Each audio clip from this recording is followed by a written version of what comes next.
বিসমিল্লাহির রহমানির রহিম। প্রিয় দিনী ভাই ও বোনেরা, আসসালামু আলাইকুম।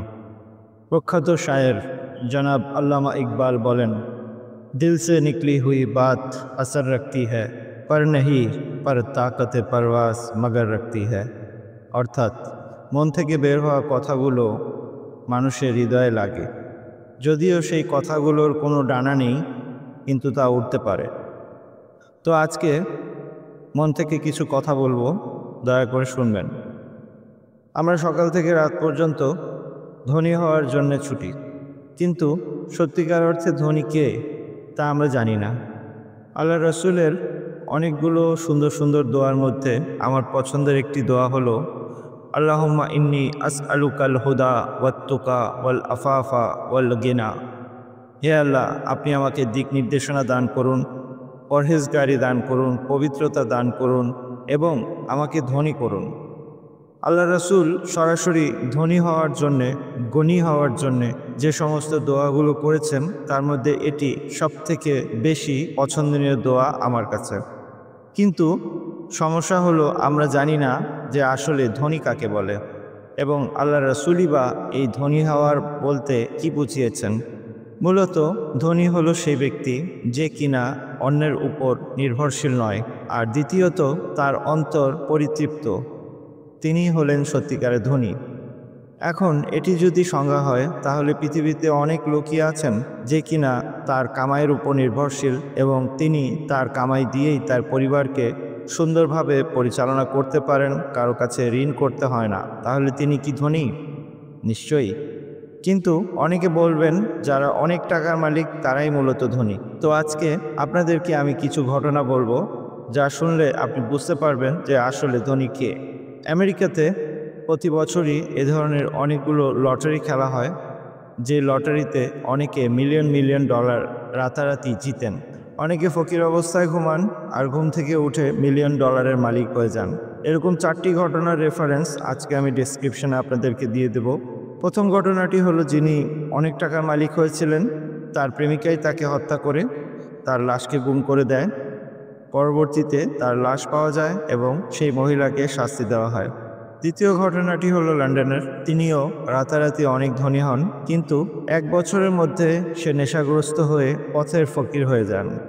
তার জীবনটা আগে যতটুকু স্টেবল ছিল তার থেকে অনেক বেশি খারাপ হয়ে যায় এবং এক পর্যায়ে তাকে হাসপাতালের বিছানাতেই মরতে হয়। তৃতীয় ঘটনাটি হলো, এক লোক আমেরিকার সবথেকে বড় জ্যাকপটটি পেয়েছিল, আর তা পাওয়ার 1 মাসের ভিতর তার জীবন এতটাই দুর্বিষহ হয়ে যায় যে তিনি সাংবাদিককে বলে বেড়ান যে এই টাকা যেন আমার জীবনকে ধ্বংস করার জন্যই এসেছে। তো এরকম অনেকগুলো ঘটনা ডেসক্রিপশনে আমি লিঙ্ক দিয়ে দেবো, আপনারা চাইলে রিসার্চ করে দেখতে পারেন। আমার এক ওস্তাদ বলতেন, জীবনে সফলতার অনেকগুলো প্যারামিটার আছে, যেগুলোর সবগুলোকে একসাথে হিট না করতে পারলে মানুষ সফল হতে পারে না। আমার কাছে সফলতা কি সে বিষয়ে আমি একটি ভিডিও বানিয়েছি, আপনারা চাইলে পারিবারিক আলোচনার প্লেলিস্টে গিয়ে দেখতে পারেন। তবে হয়তো অনেকে আমার সাথে একমত নাও হতে পারেন, কিন্তু সফলতা বলতে আসলে সেই জিনিসকে বোঝায় যা কিনা সামগ্রিকভাবে হয়। শুধু টাকা পয়সাই আছে, কিন্তু না আত্মীয় স্বজন, না বন্ধুবান্ধব, না পরিবার, না সুস্বাস্থ্য, না কোনো কিছু আছে, তাহলে সে কখনোই একজন সুখী মানুষ, ধনী মানুষ, সফল মানুষ হতে পারবে না। একজন মানুষকে আত্মিকভাবে উৎকর্ষতা অর্জন করতে হবে, শারীরিকভাবে তাকে ফিট থাকতে হবে, তার রিলেশন, তার সম্পর্কগুলো সুন্দর হতে হবে, টক্সিক সম্পর্ক থেকে বের হয়ে আসতে হবে এবং আর্থিকভাবে স্বাবলম্বী হতে হবে। তাহলেই একজন মানুষ ধনী হবে। কিন্তু শুধু আর্থিকভাবে স্বাবলম্বী হলেই হবে না, তাকে প্রতিদিন আর্ন করতে হবে। যে ব্যক্তি প্রতিদিন আয় করে এবং সে কারোর উপর মুখাপেক্ষী নয় এবং সে মানসিকভাবে পরিতৃপ্ত, তাহলেই সে একজন ধনী মানুষ। অনেকেই ভাবেন যে আমাদের নবী ছেঁড়া কাপড় তালি দিয়ে পড়েছেন, তাহলে হয়তোবা আমরা আমাদের নবীকে ফলো করলে আমাদের আর্থিক অবস্থাও দুর্বিষহ হয়ে যাবে। কিন্তু সত্যি কথা বলতে গেলে, আমি ইসলামকে যতটুকু জেনেছি, চিনেছি, বুঝেছি, ইসলাম সবসময়ই আমাদেরকে ধনী হওয়ার জন্য এনকারেজ করে, আমাদেরকে উৎসাহ প্রদান করে যেন আমরা ধনী হই। আর যদি আমার কথাটা সত্য না হতো তাহলে আল্লাহ কখনোই মানুষকে হজ করার জন্য বলতেন না, নবীজি হজ করতেন না। আল্লাহ কখনোই মানুষকে কোরবানি করতে বলতেন না, নবীজি কোরবানি করতেন না। একজন মানুষকে হজ করতে গেলে, কোরবানি করতে গেলে তার আর্থিক সামর্থ্য থাকতে হয়। তো আল্লাহ যদি না চান যে তার বান্দার আর্থিক সামর্থ্য ভালো হোক, তাহলে কি করে আল্লাহ পাক এ ধরনের বিধান দিতে পারেন? নিঃসন্দেহে আল্লাহ এবং আল্লাহ রাসূল চান যে আমরাও ধনী হই। শুধু তাই নয়, আল্লাহ রাসূলের স্পষ্ট হাদিস, একজন দুর্বল মোমেনের থেকে একজন শক্তিশালী মোমেন আল্লাহর কাছে বেশি পছন্দনীয়। এখন দুর্বল কোন কোন ক্ষেত্রে হতে পারে? শারীরিকভাবেও হতে পারে, মানসিকভাবেও হতে পারে, আর্থিকভাবেও হতে পারে। যদি কেউ আর্থিকভাবে স্বাবলম্বী হন, তাহলে ইসলামকে মানা, ইসলামের উপর চলা, ভালো ভালো কাজ করা তার জন্যে অনেক সহজ হয়ে যায়। তাই আর্থিকভাবে স্বাবলম্বী হওয়াটা আল্লাহও পছন্দ করেন, আল্লাহ রাসূলও পছন্দ করেন। কিন্তু আর্থিকভাবে স্বাবলম্বী হওয়ার জন্যে আমাদের কি কি পথ অবলম্বন করা উচিত? আল্লাহ রাসূল একবার সাহাবায়ে কেরামদেরকে নিয়ে যখন যুদ্ধের ময়দানে ছিলেন, তাদের খাবারের রসদ সমস্ত শেষ হয়ে যাওয়ার পর সবাই খুব ক্ষুধার্ত ছিল। তখন সাহাবায়ে কেরাম এসে আল্লাহ রাসূলকে বলেন, হে আল্লাহ রাসূল, আপনি আমাদের জন্য দোয়া করেন, আমরা সবাই ক্ষুধায় খুব কষ্ট পাচ্ছি। তখন আল্লাহ রাসূল বললেন, তোমরা আমার জন্য একটু দুধ নিয়ে আসো। তারা পাশের গ্রামের থেকে সামান্য একটু দুধ সংগ্রহ করে নিয়ে এসে আল্লাহ রাসূলের কাছে দেন। আল্লাহ রাসূল সেই দুধের উপর হাত রাখেন এবং সেই বাটির থেকে ফোয়ারার মতো দুধ পড়তে থাকে এবং সেই দুধ দিয়ে সমস্ত সাহাবায়ে কেরাম দুধ তৃপ্তি সহকারে খেয়ে তারপরে আল্লাহ রাসূল সেই দুধ থেকে তিনিও পান করেন। আল্লাহ রাসূল যদি চাইতেন তিনি তার হাত থেকে দুধ বের করে দেখাতে পারতেন আল্লাহর হুকুমে, কিন্তু আল্লাহ রাসূল সেটি করেননি। তিনি দুধের উপর হাত রেখেছেন এবং সেখান থেকে দুধ জারি হয়েছে। তো আসলে পৃথিবীটাকে আল্লাহ পাক দারুল আসবাব বানিয়েছে। এখানে আমাদেরকে আসবাব অবলম্বন করতে হবে। আসবাব শব্দের অর্থ হলো উপকরণ। আমাদেরকে আল্লাহ পাক পৃথিবীতে অনেক উপকরণ দিয়েছেন, আর সেগুলোকে কাজে লাগিয়েই আমাদেরকে মূলত দুনিয়া এবং আখিরাত সুন্দর করতে হবে, আমাদের আর্থিক অবস্থা স্বাবলম্বী করতে হবে।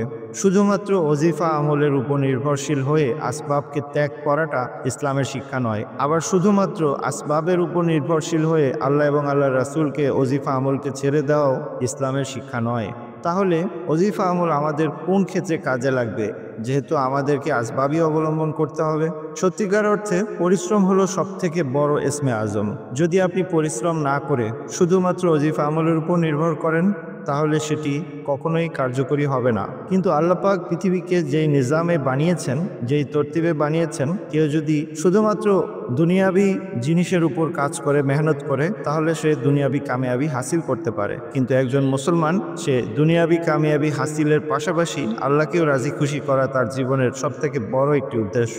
তাই সে তার পরিশ্রম চেষ্টার পাশাপাশি ওজিফা আমলও করে এবং করবে। কিন্তু এটা কতটুকু কার্যকরী হবে, তার কতটুকু সহায়ক হবে তার জীবনে সফলতায়, তা নির্ভর করবে তার আন্তরিকতার উপর, তার চেষ্টার উপর, তার মেহনতের উপর, তার উদ্দেশ্যের উপর। একজন ক্রিকেটার যখন ক্রিকেট খেলেন, তার ব্যাটে বলে যদি ম্যাচ না করে, তাহলে অনেক ভালো ভালো বলও তার কোনো কাজে আসে না। তেমনি জীবনে প্রত্যেকেরই আল্লাহ পাক অনেক সুযোগ দেন, কিন্তু অনেকে সুযোগ কাজে লাগাতে পারে না। ওজিফা আমল করলে আল্লাহ পাক মানুষকে সুযোগ দেন এবং মানুষ তাকে চিনতে পারে, বুঝতে পারে এবং কাজে লাগাতে পারে। এই হলো ওজিফা করা আর ওজিফা না করার মধ্যে পার্থক্য।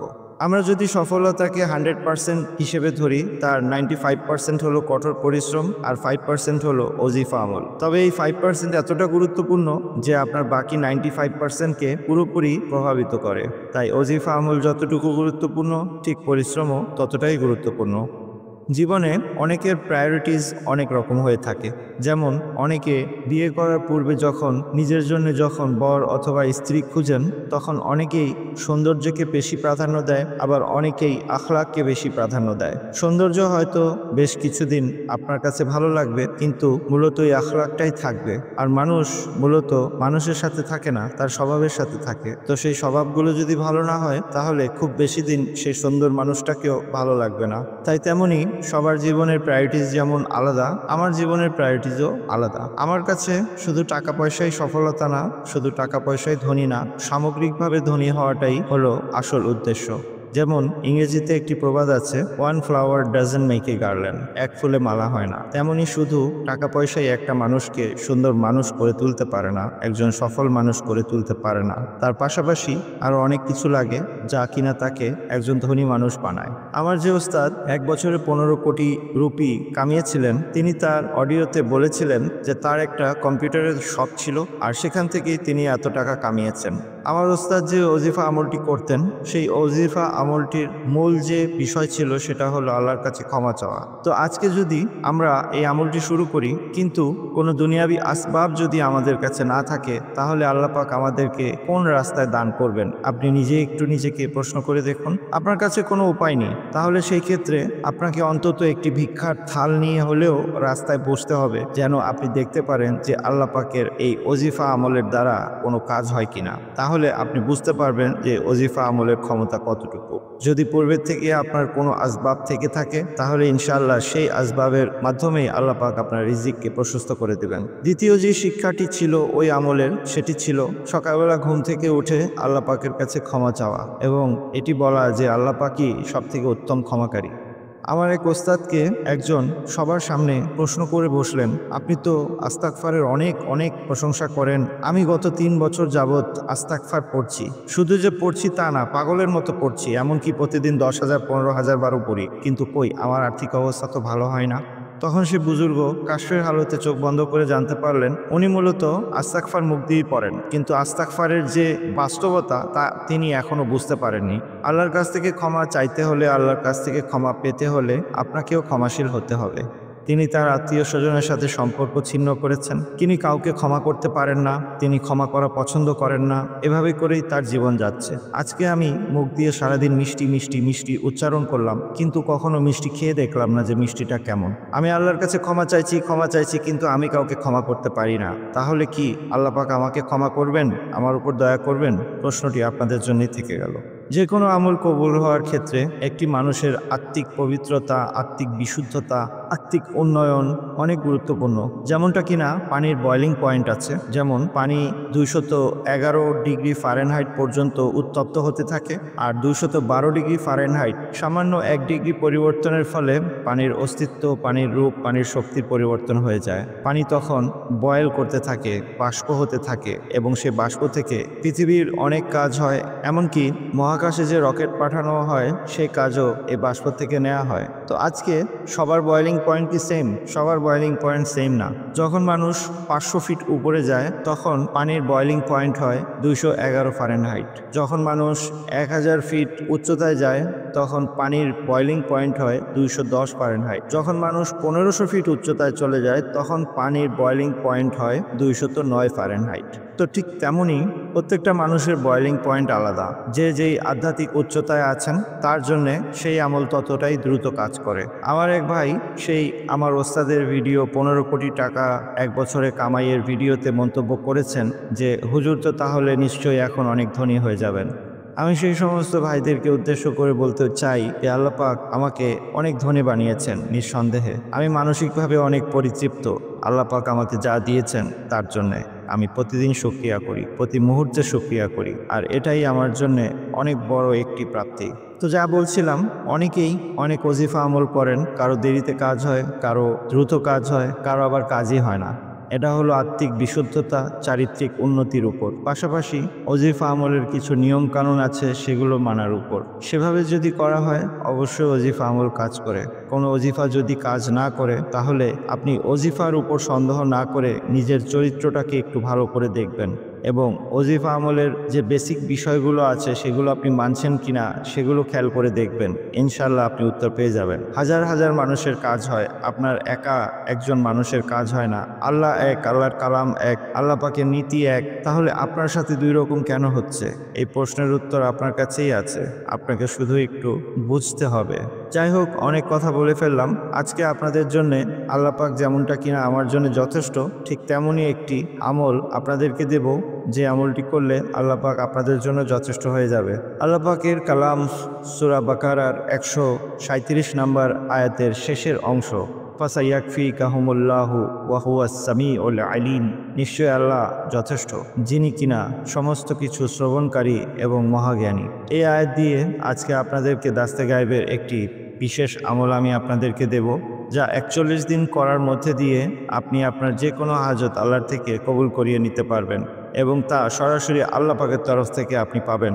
কোনো মাখলুক, কোনো ফেরেশতা, কোনো জিন্নাত, কোনো কিছু সহযোগিতা লাগবে না। ইনশাআল্লাহ আল্লাহ পাক সরাসরি আপনাকে তার দাস্তে গায়েব থেকে আল্লাহ পাক যে যথেষ্ট সেটা প্রমাণ করে দেখাবেন, যদি আপনি আমলটি আমি যেভাবে বলছি সেভাবে করতে পারেন। শুরুতে আউযুবিল্লাহ বিসমিল্লাহ সহ 3 বার সূরা ফাতিহা পড়তে হবে।